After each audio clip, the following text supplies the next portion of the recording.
from first complaint of impeachment to second complaint to third complaint are almost the same. So they just put it in fourth complaint as one because almost the same. Almost the same. But why would they say that unconstitutional? And then not yet 1 year. Not yet 1 year, right? So,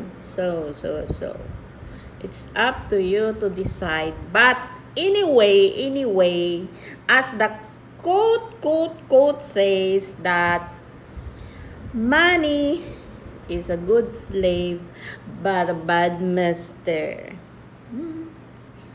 So, it's up to you to decide. Gising Pilipinas, So, hindi naman okay yung, it's not okay that you say that, right? So, it's up to you to decide. But anyway, if you read all the documents, you can understand. But if you did not read the documents, of course, you're in a side, right? You're in a side B, side E, side B. Oh my God. Wake up, people of the Philippines. It's not about money.